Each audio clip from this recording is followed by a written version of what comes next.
आज मैं वैद्युत आवेश तथा क्षेत्र के पार्ट 3 लेकर आया हूं, जिसमें आपको कूलाम लॉ पढ़ाने वाला हूं। इसके 2 भाग जरूर अपलोड हो चुके हैं, आप अगर नहीं देखे हैं तो उसको देख कर आइए। देखिए, पहले पार्ट में दोनों वीडियो का लिंक मैं डिस्क्रिप्शन में दे दूंगा, आप देख लीजिएगा। आज मैं कूलाम लॉ का सदिश रूप तो और position of super position of charge तीनों खत्म कर दूंगा विथ न्यूमेरिकल। तो आज आप अगर इस वीडियो को देख लेंगे तो उसके बाद आपको कोई कंफ्यूजन नहीं रहेगा। ये थ्योरी जो है आपको एनसीईआरटी तथा मेरे नोट्स सबसे मिलकर बना है, लेकिन जो नोट्स मैं आपको अवेलेबल करा रहा हूँ वो 1 नंबर है। अगर आप इसे फॉलो करेंगे तो आपका बोर्ड में बहुत ही अच्छे नंबर आने वाले हैं।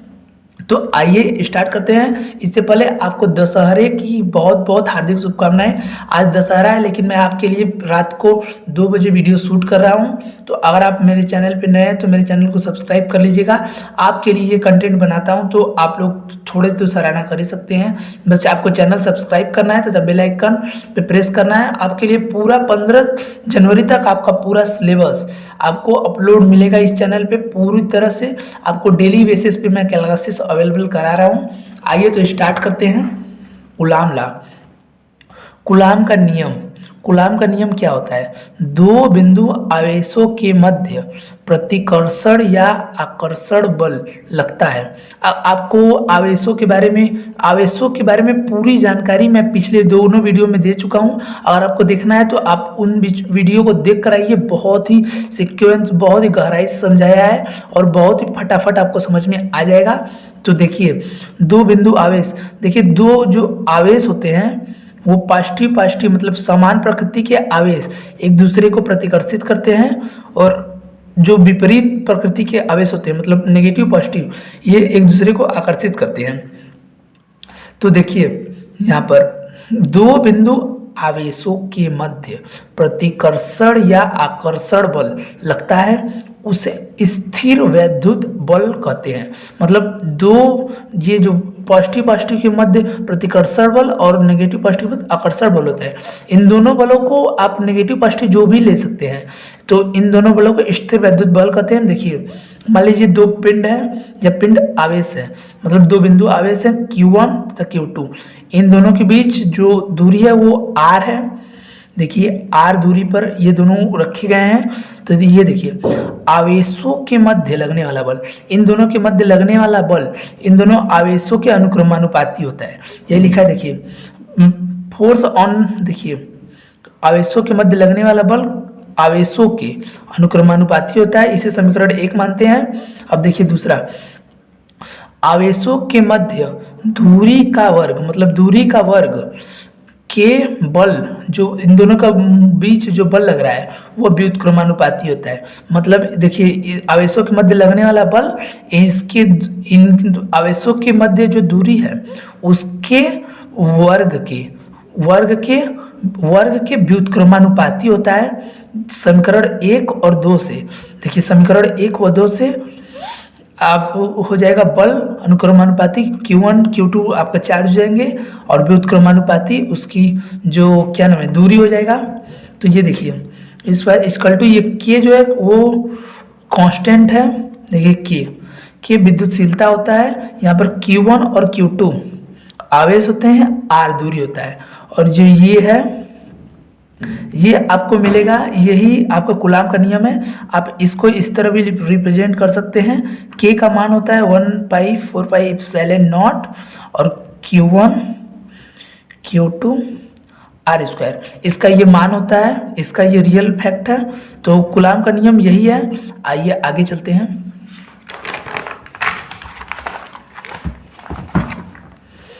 देखिए K का जो मान होता है वो 1/4πε0। इसको इप्सिलॉन नॉट बोलते हैं, ठीक, इप्सिलॉन नॉट। ये K है वो निर्वात में विद्युतशीलता होती है।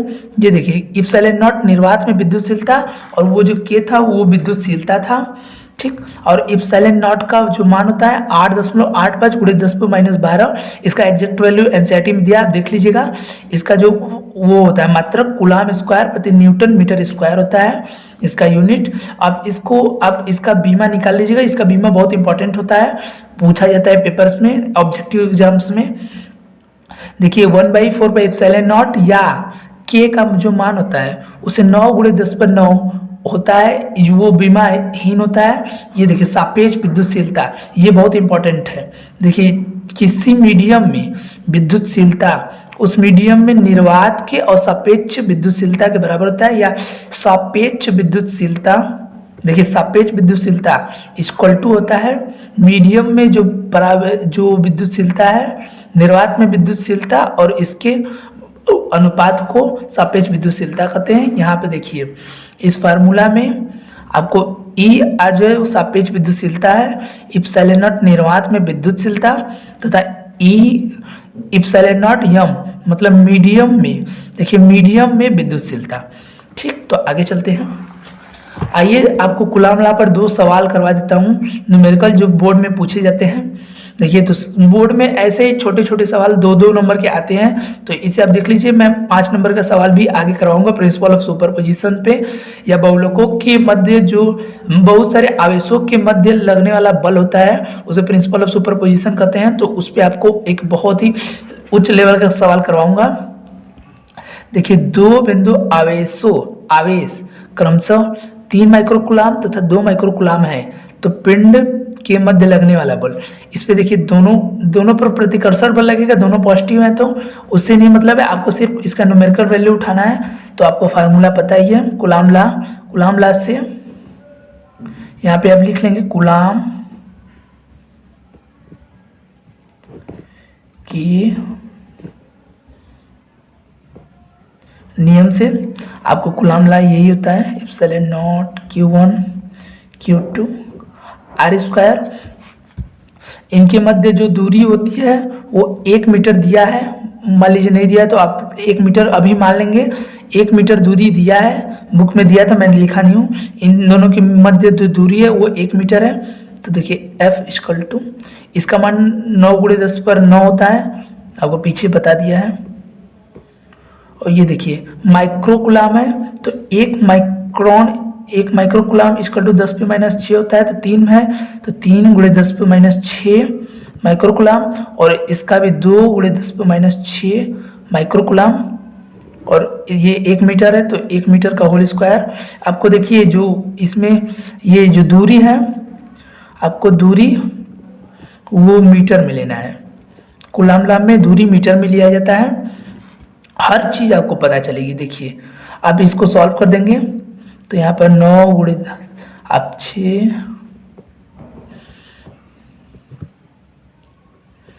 10⁻12, ये दोनों ऐड हो जाएंगे, ये 9 छंग 45, 9 छंग 54 हो जाएगा, ये कट जाएंगे, 10⁻3 आपको 5.4, और ये 10⁻9 न्यूटन का बल इस पे लगेगा।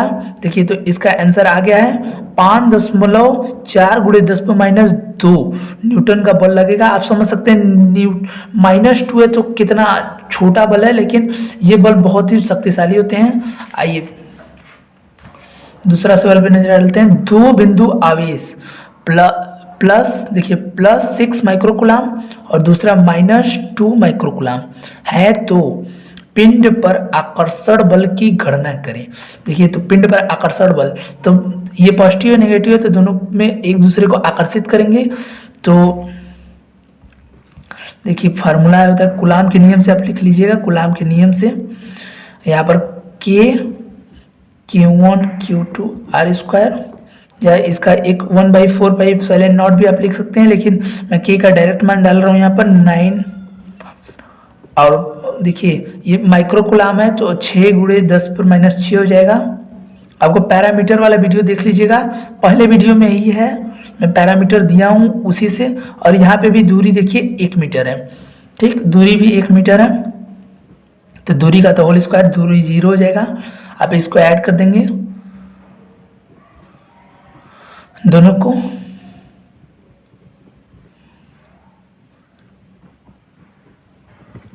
अब इन दोनों को ऐड कीजिएगा। अब इस पे 1 पॉइंट तक आप लेते हैं, 0.8 × 10। ये देखिए, तो इसका जो इस पे न्यूटन का फोर्स लगेगा, आप इसको डायरेक्ट कर सकते हैं 10.8 न्यूटन का बल इस जो पिंड है उस दोनों में 10.8 न्यूटन का बल लगेगा। तो आइए आपको अब सदिश रूप दिखाता हूँ। नहीं रुकिए, अभी तो देखिए कूलाम नियम की शर्तें, ये मोस्ट इंपॉर्टेंट है। आपको कूलाम नियम हर जगह वैलिड आप कर सकते हैं यूज, लेकिन इसके दो कंडीशन है, आप इसको अप्लाई करेंगे तभी आपको कूलाम नियम वैलिड होगा। देखिए कूलाम का नियम सिर्फ बिंदु आवेशों के लिए होता है। मान लीजिए ये इतना बड़ा पिंड है, आप इससे r दूरी पर निकालेंगे तो यहाँ पर इसका सेंटर ऑफ मास यहाँ पे, सेंटर से आप यहाँ पे ज्वाइन करेंगे तो आपको पॉजिटिव पॉजिटिव पॉजिटिव बहुत सारे आवेश मिल जाएंगे। तो इन आवेशों के कारण इस पे इस तरह का भी फोर्स लगेगा, इस तरह का फोर्स लगेगा। तो इस पे आवेश, इस पे जो बल लगेगा उसका जो मान होगा वो बदल जाएगा। तो आप ये सीखेंगे अभी गॉस लॉ में, मैं आपको सिखाऊंगा। लेकिन जो कूलाम लॉ है वो कूलाम लॉ वैलिड होता है सिर्फ बिंदु आवेशों के लिए, इसीलिए इसका रीजन भी बता दिया। अब देखिए दूसरा, जब आवेश स्थिर होते हैं तभी कूलाम लॉ का नियम लागू होता है। हाँ, जब आवेश स्थिर मतलब जब आवेश स्थिर अवस्था में होते हैं, v = 0 होता है, तभी आपको कूलाम लॉ वैलिड होता है। ये देखिए, बहुल आवेशों के बीच बल या प्रिंसिपल ऑफ सुपरपोजिशन, ठीक इंग्लिश में आप बोल सकते हैं। देखिए एक आवेश है Q1, इसके चारों तरफ Q2 Q3, देखिए Q2 Q3 Q4 Q5, ये 4 आवेश हैं।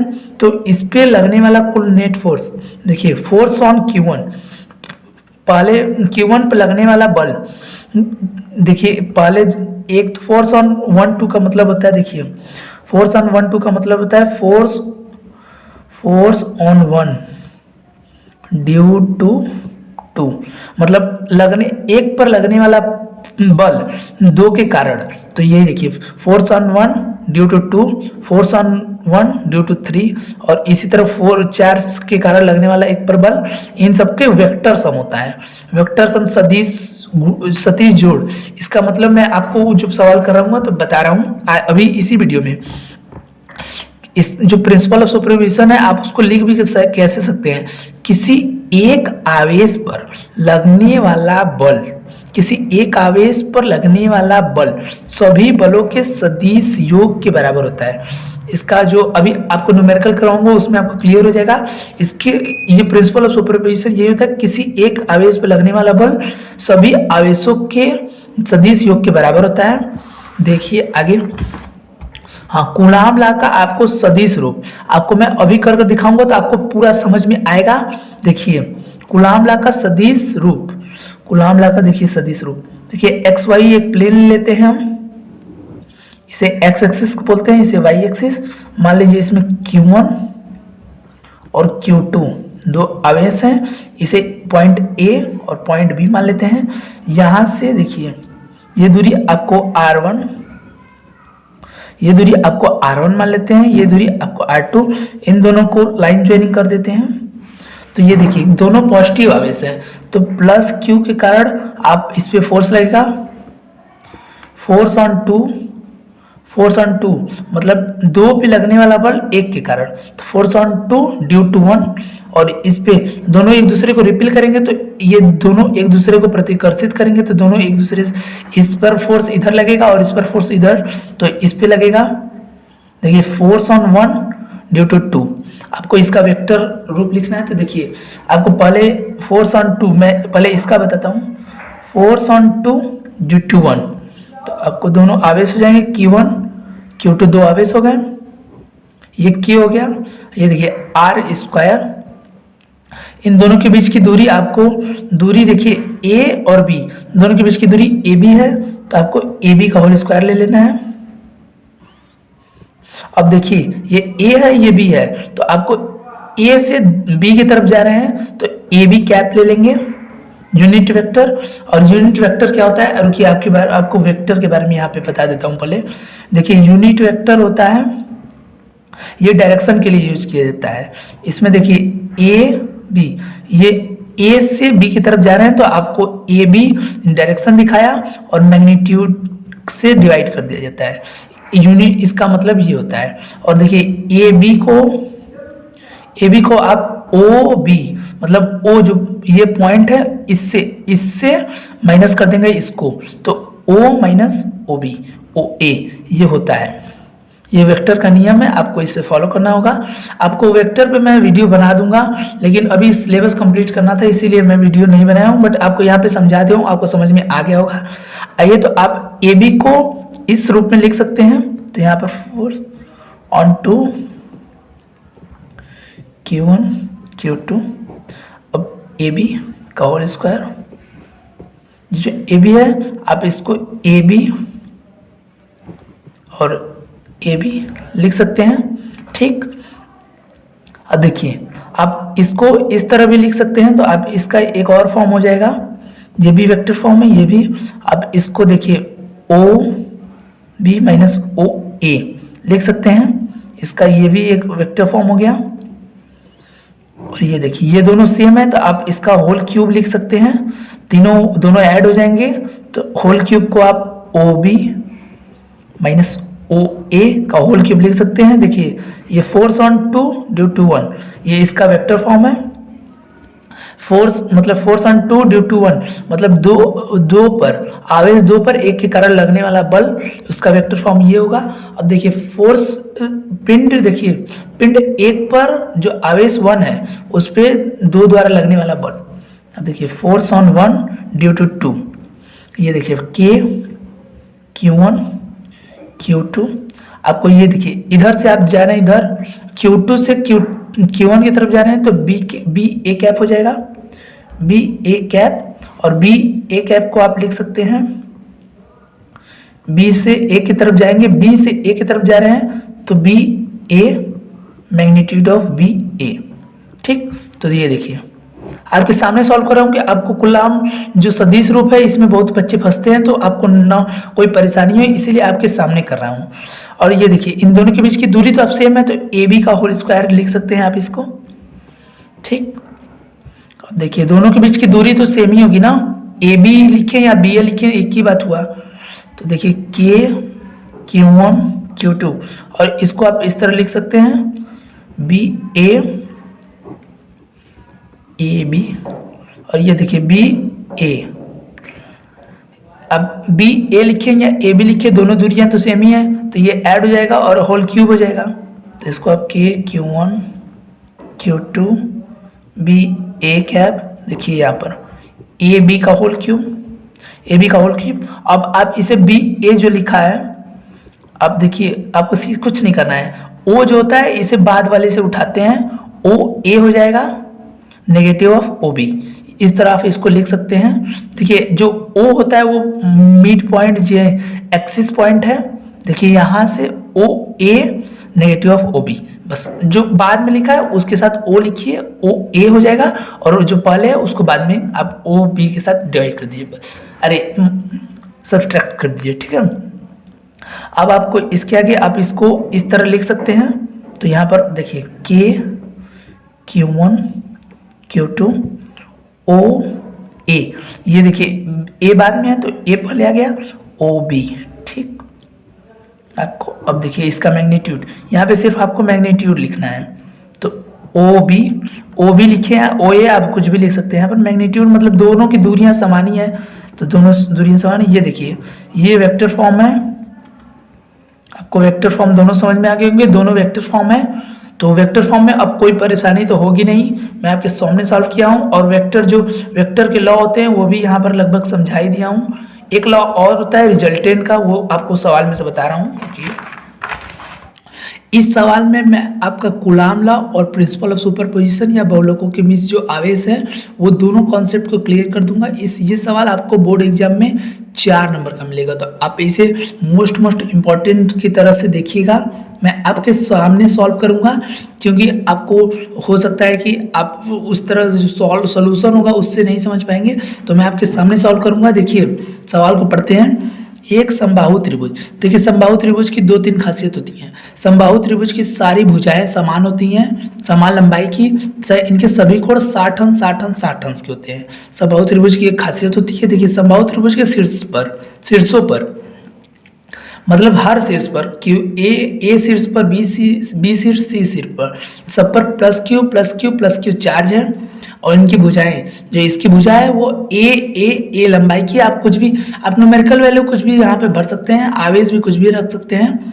तो सी पर, जो बिंदु सी है उस पर आपको फोर्स पूछा है, बल पूछा है। तो ये देखिए अब Q1 जो कि सभी समान प्रकृति के हैं, तो दोनों आपको रिपील करेंगे। तो ये देखिए क्यू बी पे जो बी पर क्यू है इसकी तरह से रिपल्सन होगा, तो ये इधर की तरफ बल लगाएगा, फोर्स। और देखिए सभी आवेशों का जो मैग्नीट्यूड है वो समान है, तो फोर्स तो समान ही लगेगा, और ये इधर रिपल करेगा आपको। ठीक, अगर आप किसी पिंड पर, देखिए मान लीजिए पिंड है, इसको इधर खींचेंगे तो पिंड इधर ही भागेगा, तो इसका जो रिजल्टेंट होगा, मतलब जो परिणामी होगा वो इधर ही जाता है। तो इसका देखिए रिजल्टेंट इधर जा रहा है, एफ रिजल्टेंट। ठीक, और एफ रिजल्टेंट का जो फार्मूला होता है, देखिए ये 60 अंश, ये 60 अंश, ये 60 अंश, तो ये भी 60 अंश होगा। आपको समबाहु त्रिभुज एक फार्मूला होता है, ये देखिए ये शीर्षाभिमुख कोण है, त्रिभुज में आता है शीर्षाभिमुख कोण, तो जो ये कोण होगा वो यही कोण होगा। 60 अंश का ये, तो 60 अंश ये होता है। ये क्लास 10th की चीज़ आपको क्या बताऊँ। देखिए एफ रिजल्टेंट का फार्मूला होता है, मतलब परिणामी, जो बल का परिणामी आएगा उसका फार्मूला होता है ये वेक्टर में। देखिए तो ये वेक्टर इधर भाग रहा है, ठीक। तो आपको कूलाम देखिए प्रिंसिपल ऑफ सुपरपोजिशन यूज हो गया, वेक्टर यूज हो रहा है, आपको कूलाम लॉ अभी आएगा। देखिए तो इसका होता है formula a square plus B square plus 2ab cos theta. ठीक, थीटा दोनों की, जो दोनों परिणामी बल हैं, ये जो नीचे की तरफ आ रहा है एक इधर जा रहा है, तो उसका जो कोण है वो होता है थीटा, दोनों के बीच का एंगल। तो देखिए परिणामी पहला एफ, देखिए दोनों मैग्नीट्यूड तो दोनों समान ही है, तो ए की जगह भी आप एफ ही रखेंगे, एफ का होल स्क्वायर, बी की जगह भी एफ स्क्वायर, और 2a का मान होता है एफ, ए का मान एफ बल लग ही रहा है, देखिए बी का मान भी एफ है, और cos 60 अंश, cos 60 अंश का मान होता है 1/2। ये आपको वीडियो मिल जाएगा, अगर आपको चाहिए तो मैं इस पे वीडियो बना दूंगा ट्रिग्नोमेट्री पर। ठीक, अब देखिए cos 60 अंश का मान 1/2 होता है। तो देखिए ये दोनों ऐड हो जाएंगे, एफ स्क्वायर हो जाएगा, दोनों समान है, तो एक a प्लस a, आप 2a करते हैं ना, तो F square plus F square 2f हो जाएगा। ये देखिए 2f का होल स्क्वायर और 1/2, देखिए 1/2 से 1/2 गया, एफ स्क्वायर इसमें ऐड हो जाएगा, √3 एफ स्क्वायर। तो एफ स्क्वायर है, कोई अंडर से बाहर आएगा तो एफ बाहर चला जाएगा, एफ √3। जो बल है, देखिए इसका परिणामी बल तो आ गया, अब जो एफ है ये आपको निकालने के लिए आपको कूलाम लॉ लगाना होगा। तो यहाँ पे लिख देंगे आप कूलाम के नियम से, कूलाम के नियम से। देखिए कूलाम का नियम होता है 1/4 pi epsilon not Q1 Q2 R square. इसकी जगह आप K भी लिख सकते हैं, उसका कोई मैटर नहीं करता है। देखिए तो इस पे आवेश Q है, तो दोनों मैग्नीट्यूड समान है, तो Q 1/4 pi epsilon not Q का होल स्क्वायर, दोनों के बीच की दूरी a स्क्वायर है। अब यहाँ पे आप इसका f का मान डाल देंगे, f रिजल्टेंट का। देखिए f का मान 1/4 पाई एप्सिलॉन नॉट Q का होल स्क्वायर a स्क्वायर √3, ये आपका आ गया न्यूटन। आप फोर्स को न्यूटन में नापते हैं। तो अगर आपको वीडियो अच्छा लगा हो और अगर चैनल पसंद आया हो तो आप सब्सक्राइब जरूर कीजिएगा। मैं 15 जनवरी तक आपको 12 का पूरा सिलेबस, तीनों सब्जेक्ट का पूरा मटेरियल डाल दूंगा। उसके बाद आपको पास्ट ईयर पेपर हल करवाए जाएंगे। तो अगर आप मेरे चैनल पर नए हैं तो प्लीज़ मेरे चैनल को सब्सक्राइब कर दीजिए। वीडियो ऐसे कंटेंट बनाने में बहुत मेहनत लगता है। धन्यवाद।